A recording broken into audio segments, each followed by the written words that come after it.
सर्वांना नमस्कार। नवोदयचा आज आपण 9वा धडा नफा आणि तोटा यामधील स्वाध्याय 9.1 पाहणार आहोत।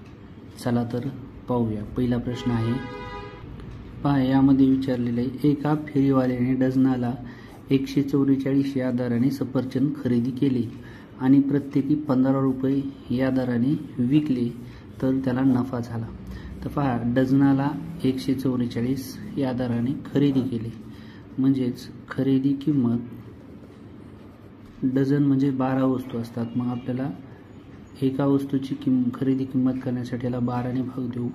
12 1 12 उरतील 2, 12 2 24 म्हणजे एका वस्तूची खरेदी किंमत आपल्याला किती मिळेल?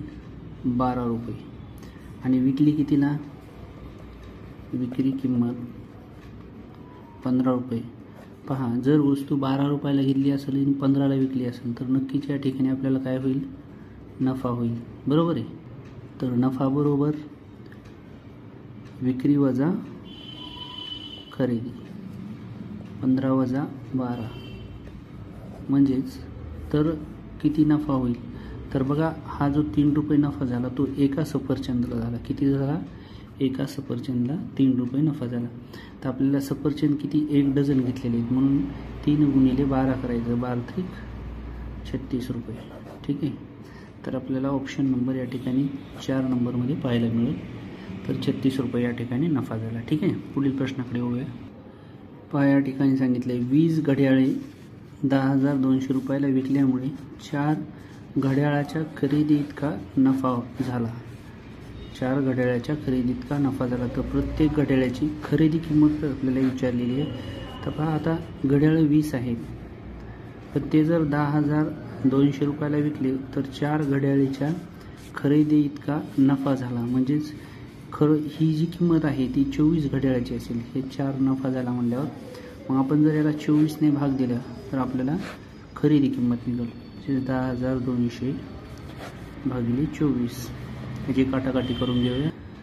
मग डायरेक्ट 24चा पाडा येत नसेल तर आपण याला असं करू शकतो, बे 1 बे 2 4 2 ने भाग देऊ आधी, परत बे 5 10 बे 1 बे 2 0 जसे असते 5100 आणि याला भागिले 12। आता 12चा पाडा येते आपल्याला, 12 1 12 12 2 24 12 3 36 12 4 48 49 50 51 3 उरतील, पुन्हा होईल 12 2 24 6 उरतील 12 5 60 म्हणजे 425 रुपये ही प्रत्येक घड्याळीची किंमत 425 असेल। ऑप्शन नंबर 3 मध्ये आपल्याला पाहायला मिळेल। ठीक आहे, पुढील प्रश्नाकडे वळूया। पहा, एक माणूस 20 रुपये डझनाने पेन्सिल खरेदी करतो आणि त्या प्रत्येकी 2 रुपये याप्रमाणे विकतो तर त्याचा नफा किती झाला हे काढायचे। तर पहा, डझनाला 20 रुपये म्हणजेच खरेदी किंमत किती झाली? 20 रुपये। किती? 12 वस्तूची डझनाची। मग विक्री किंमत काय होईल? विक्री किंमत प्रत्येकी 2 रुपयाला विकतो म्हणजेच 12 वस्तूची किंमत काढण्यासाठी याला 12 ने गुणावं लागेल, म्हणजे विक्री किंमत किती झाली? 24 रुपये। खरेदी किंमत किती आपली? 20। मग या ठिकाणी नफा किती होईल? नफा बरोबर विक्री किंमत वजा खरेदी किंमत। पहा, 24 वजा 20 4 उत्तर येईल। तर या ठिकाणी ऑप्शन नंबर 4 मध्ये आपल्याला हे उत्तर पाहायला मिळते। ठीक आहे, बघा या ठिकाणी डझनाला म्हणल्यानंतर 12 वस्तू असतात हे आपल्याला लक्षात ठेवायचे। पुढील प्रश्नाकडे वळूया। पहा, एक वस्तू 500 ला विकली आणि तोटा झाला। जर ती वस्तू 700 ला विकली असती तर या तोट्याच्या तिप्पट काय झाला असता? नफा दुकानदाराला झाला असता। तर त्या वस्तूची आपल्याला खरेदी किंमत काढायची। पहा, नीट लक्ष द्या, या ठिकाणी आपल्याला विक्री किंमत दिलेली आहे, इथंही विक्री दिली, ही पण विक्री दिली। मग आपण काय करायचं? बघा, विक्री किंमत किती आहे? सुरुवातीला आपल्याकडं 500 रुपये विकली असतात, तोटा झाला। मग तोटा किती झाला माहिती आहे का? नाही। मग आपण याच्यात तोटा बरोबर 1 समजायचा। तर या ठिकाणी परत काय झालं? जर ही वस्तू 700 ला विकली तर या ठिकाणी लिहू आपण विक्री किंमत किती आहे? 700 विकली असतात, तोट्याच्या तिप्पट नफा झाला। मग तोटा किती झालेला आपल्याला? x मग तोट्याच्या तिप्पट इथं काय झालेलं आपल्याला नफा, म्हणजे काय होईल, तिप्पट म्हणजे 3x होईल. ठीक आहे, पुढं चला. पहा इथपर्यंत समजलं. आता काय करायचं आपल्याला, इथं खरेदी किंमत काढायची. मग खरेदी किंमत बरोबर काय आहे, तोटा वजा विक्री किंमत. पहा या ठिकाणी तोटा किती आहे आपल्याकडं, x, विक्री किंमत किती आहे 500.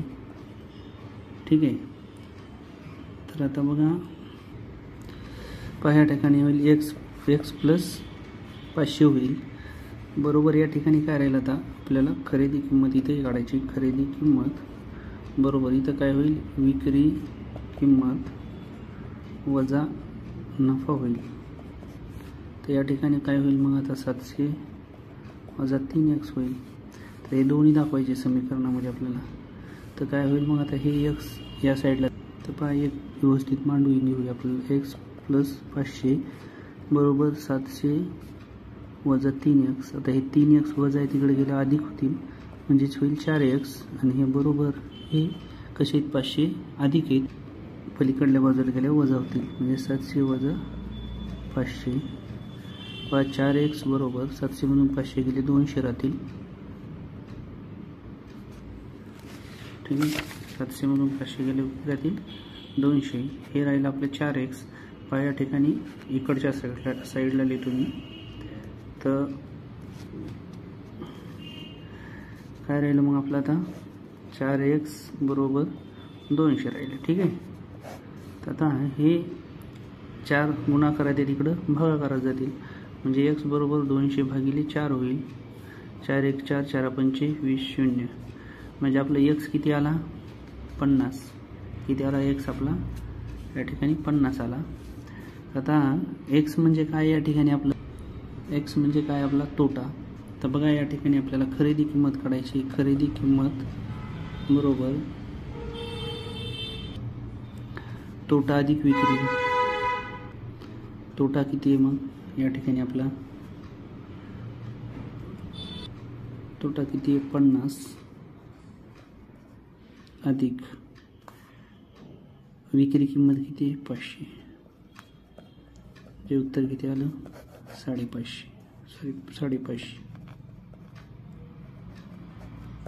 किती आलं 550.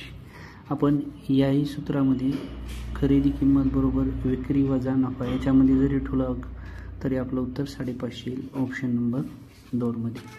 ठीक आहे, पाहून घ्या एकदा. पुढील प्रश्नाकडे वळू.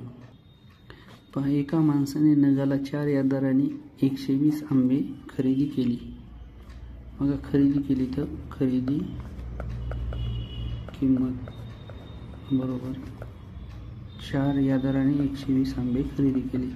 12 चौक 48, 480 रुपये झाले. ठीक आहे, पुढे काय झाले, 20 आंबे सडलेली होती, म्हणजे 120 मधून 20 गेले तर आंबे किती शिल्लक राहिले 100 हे शिल्लक राहिले. ठीक आहे, त्याने बाकीचे आंबे 48ला 10 या दराने विकले. मग 48ला 10, तर मग 100 आंबे विकले त्यांनी. तर 10 आंबे, आता ह्याचे 10 आंबे 48ला विकलेत, म्हणजे ह्याचे किती गट होतील, 10 10चे 10 गट होतील, म्हणजेच 10 गुणिले 48 होईल. बरोबर 480.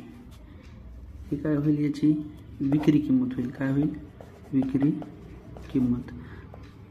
विकले त्याचा नफा किंवा तोटा किती झाला. बघा खरेदी किंमत किती 480 आणि विक्री किंमत पण किती आली 480. मग या व्यवहारामध्ये काय होईल, ना नफा ना तोटा. 3 नंबरचा ऑप्शन येईल. ठीक आहे, पुढील प्रश्नाकडे वळूया. पहा रहीमने 65,500 घेतलेली गाडी. हे पहा, 65,500 आपल्याला अगोदर लिहित आले पाहिजे. 65,500 हे 65,500 घेतली, म्हणजे ही झाली याची खरेदी किंमत. आता काय केलं, 11,500 तोट्याने विकून टाकली, म्हणजेच 11,250 विक्री किंमत. विकून टाकली म्हणजे किती तोटा आहे, हा आहे तोटा. तर त्याने ती गाडी किती रुपयाला विकली असे विचारले. तर आपल्याला विक्री किंमत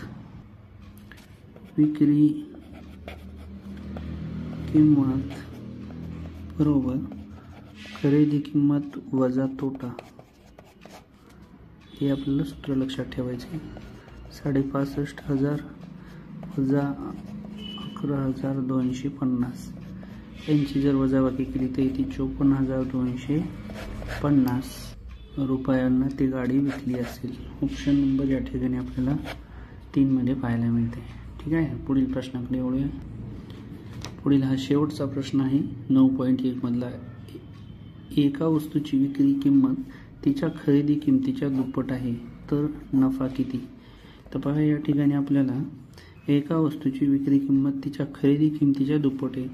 म्हणजे आपल्याला आधी खरेदी किंमत माहिती नाही, मग आपण x घेऊ. मग काय सांगितले, विक्री किंमत दुप्पट आहे म्हणजे विक्री किंमत किती झाली आपली दुप्पट, म्हणजेच 2x होईल. ठीक आहे, तर या ठिकाणी आपल्याला विचारले नफा. मग नफ्याचं सूत्र आपण ठेवू. तर नफा बरोबर विक्री किंमत वजा खरेदी किंमत. विक्री किती आहे 2x वजा x बरोबर उत्तर येईल नफा x. ठीक आहे, तर आता बघा काय विचारलं, एका वस्तूची विक्री किंमत तिच्या खरेदी किमतीच्या दुप्पट आहे तर नफा किती. तर नफा किती आला x, म्हणजेच या ठिकाणी खरेदी पण आपण xच घेतलेली, म्हणजे याचं उत्तर येईल खरेदी इतकाच नफा होईल. ठीक आहे, ऑप्शन नंबर 4 असेल. पहा तुम्हाला या चॅनलवर स्वाध्याय 9.2 पाहायला मिळणार आहे. अजूनही ज्यांनी चॅनलला सबस्क्राईब केले नाही त्यांनी सबस्क्राईब करायला विसरू नका. भेटूया पुढील व्हिडिओमध्ये. तोपर्यंत सर्वांना धन्यवाद.